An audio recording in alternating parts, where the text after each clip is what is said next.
Anyone asked to leave an airplane for any reason should do so, as it's not their property. That being said, there is much amiss with the concepts of contracts, trade, money, etc., and such circumstances cannot be evaluated without acknowledging the many errors that preceded them. I'd go as far as to say that there are few higher consciousness reasons for a person to have need of air travel in the first place. Well, they did just accept my money and let me on that plane. No way in hell that ain't gonna leave it. Their fault for overselling planes, not mine. You paid for the flight, you didn't buy the plane. Don't they reserve the right to kick someone off their plane when they want? I bought a ride with the plane at that scheduled time, yes. They're providing a very shitty service if they can just kick someone if for absolutely no reason right before takeoff, and it's 99% of time the fault. I agree. I think if they're gonna kick someone off it should be a valid reason, but they still have that right though, regardless. What's that saying? A failure of planning on your part does not constitute an emergency on mine. If they overbook, that's on them. They should not be able to deny service of a contract BC of an error on their scheduling. They never have a right to not fulfill a contract. Sure, if someone is disrupting normal service, they can deny, but outside of that, If there's a contract, then yeah, they can't just breach it when they want. I never had to take a flight on my own before, so I wasn't aware of any contract. do you think their overbooking is a valid reason? Sorry, that should have been my first point. No. Overbooking would be their fault. If there's a contract, then there probably is stated that they've the right to deny service for no apparent reason. Overbooking is the main cause for people to get dragged up for no reason, lol. If you break their rules or whatever, then it's on you. What is a contract? It's an attempt to deny another's future consent in order to appease one's fear of uncertainty. It's a concept born of psychological insecurity and does nothing to actually mitigate spontaneous alterations of will or other unforeseen occurrences. It does do one thing well, however, provide a tangible false justification for immoral punishment if you don't like the way things turn out, as is the purpose of many official papers. The only relevant issues here are property, disassociation, and theft. They are free to disassociate from you by ending the relationship at any time and asking you to leave their property. If they agreed to let you fly in exchange for money, a poor footing for any relationship, then they are obliged to return the money or are committing theft. The inconvenience of the failed agreement is just the cost of living in an uncertain world. Remember, in the case of overbooking, someone is going to be paying that price. It is befitting a man of high consciousness to prefer it be him, not just out of compassion and brotherly love, but because he knows there are few who are better equipped to absorb the blow than he. No, a contract is not an attempt to deny another's consent. It is a tool to ensure both parties fulfill an obligation. No one forces you into something that is binding in a valid contract. There is no false justification if someone chooses to breach a written agreement. It is a construct to ensure that when someone makes a promise, it is either fulfilled or the party in default is liable to make the other whole. In the agreement of air travel, you have put forth something of value in exchange of service. Once that reciprocal agreement has been decided by both parties, neither party can justify any change in that agreement, especially for an arbitrary reason. That sounds exactly like what I described. Man does not have the power to create obligations. Only natural law can do that. And if there is a violation of the law, we need no papers to justify its being addressed. Why are you trying to remove agency from the individual? Surely a man can be obliged by their actions/words. If they fail to meet said obligation, they can be at the very least ostracized for their deficiency. Though these are just constructs and concepts, what are we if not trustworthy? I understand that value is always subjective. However, you would have to be quite the outlier or prone to, at the very least, sociopathy, to not want to be a man of your word. Absolutely. There's a deeper moral issue here, as always, which is authenticity, the paramount concern in all matters. Deception is one thing, but a contract attempts to oblige action, which is invalid. Action is held to account by natural law alone, and one can never be obliged to perform any act outside of its parameters, whether it be because that action is immoral or simply because it is unnecessary. If we have a contract to trade money for pool cleaning, and I decide I don't want to do pool cleaning anymore. To leverage a contract to get me to do it is slavery. Plus, it's not very nice. Why would you ever want me to do something I don't want to do? See Rosenberg and or Crowley. Well, that's the thing, you don't just get to stop participating in that pool cleaning agreement arbitrarily. Furthermore, I don't think any pool cleaner had a gun to your head, making you sign anything. Now, if the cleaner did a subpar job, or never showed up at the scheduled time, that's on him and he would be in breach. But just BC, you were rash in signing said agreement and found a comparable service after the fact at a better value. You made a promise to use his services. The onus falls on both parties to uphold an agreement. IDK, where the loss of understanding, or how you could look at this through a lens that didn't show things for what they are. If you find the time, I would like to know how you've been able to. This is not meant to be an insult, pervert, something so binary. Consent requires continuation. Otherwise, when she tells you to stop, it's not rape when you don't stop. When was the last time you wrote and signed an express contract for intercourse? Come on, apples and oranges, we're talking about written contracts, not implicit consent. Why would writing something down matter? As for lenses, I try to look at things like an alien first visiting this planet, with no taint of culture, custom, etc. I want to see things raw, for what they really are. There is no place for promises, contracts, or anything that inhibits future consent or stands in stubborn denial of the evolving will. I agree completely that we should all have an honest intent to support mutual thriving, happiness, etc. If I don't want to clean your pool anymore, I'll still clean it until you can find a new guy, but knowing I'm out of alignment with this task, you should find one ASAP. Love obliges, not promises. What kind of an egotistical monster would even want a relationship with someone who doesn't want to be there? That's not an authentic recognition of truth in any regard. There are many reasons why writing something down matters. Whether it be due to not remembering what was said, or to reference the exact parameters of the agreement, so they cannot be perverted by interpretation. I get that you want to look at things through that lens, however, it seems to be detracted from reality. Knowing that these concepts and constructs are easily understood by anyone with cognitive ability. I also get the fact that the words can be disregarded by anyone at any time. Though, wouldn't it be better to have an objective record? Wouldn't it be better to have something to hold both parties accountable? You referenced the pool cleaner again. He would not be right in denying the customer BC they wore a blue hat on a Tuesday. That's arbitrary AF. However, he would be just in denial of service had the customer come out of the house and kicked his equipment into the pool.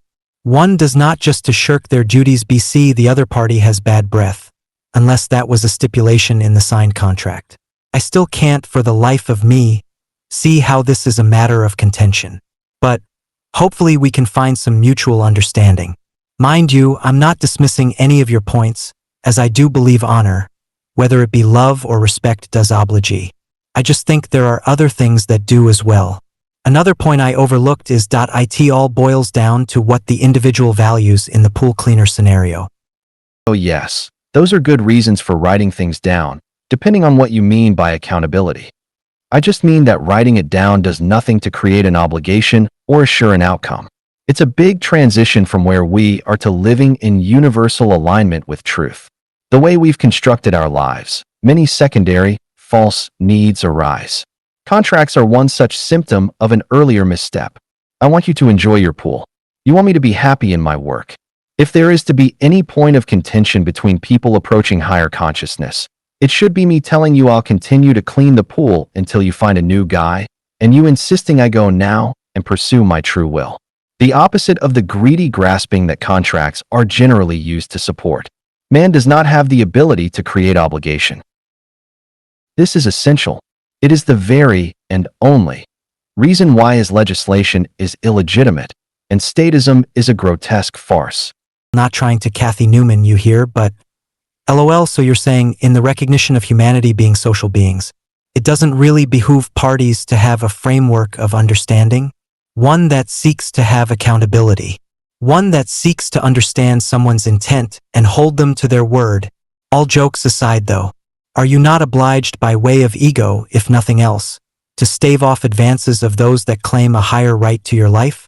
There are many things that can create an obligation, force being one of those. I'm not advocating it, I just recognize it as a reality. I don't know Newman, but I appreciate anything that helps establish greater clarity. So we're good. How would accountability work here? The guy said he'd clean the pool for a year. Now he wants out. If the contract actually creates an obligation, I now have the right to make him clean the pool, by force if need be. That's not in alignment with truth, is it? Yes, certainly. You may be called to action by various circumstances, but what's obliging in those scenarios is the law, not the phenomena itself. I am obliged to uphold self-ownership, for example. So if you're ruthlessly beating a puppy, your behavior plus my proximity plus natural law, love, equals obligation to defend. I'm not free to leave you in a lurch after offering my aid, but it's not the words, written or otherwise, that oblige.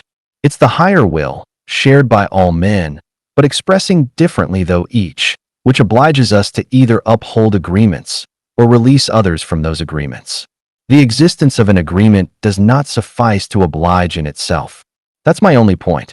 IDK where you get the idea that you get to force or make him continue to clean your pool. That's not even close to reality. If you pay a cleaner for a year of service and he doesn't fulfill that, you get the money paid for the services not rendered returned to you. However, had you not made a binding contract, the pool man can just fuck off with your money with no fear of responsibility or being held accountable for their actions. Also, higher will can be expressed via words as a means to convey meaning. Okay. So what about this contract changes what he can or cannot do? He is obliged by the only law in existence to return your money, and you, and or your agents, have a right to recover it by any means necessary, in NAP terms, anyway. What does the written contract add to the situation? I'm not against writing things down, or even making verbal agreements, but doing so doesn't grant additional power by natural law, which is the only source of obligation. This is a good segue into the discussion of trade, as we can see how the contractual exchange is inferior to mutual gifting. If he cleans pools because he desires to do so, and you give something in gratitude, we don't have all these problems. Contracts are an attempt to enforce something. They are associated with the idea of binding, which is a clue to their true nature. It's ill-advised and silly to give someone something contingent upon the fulfilling of some promise. Give to give, or don't. Clean to clean, or don't. This is alignment of the highest order. There is a law that man should love his neighbor as himself. In a few hundred years it should be as natural to mankind as breathing or the upright gait. But if he does not learn it, he must perish. Okay, so she put it in writing and changed her mind.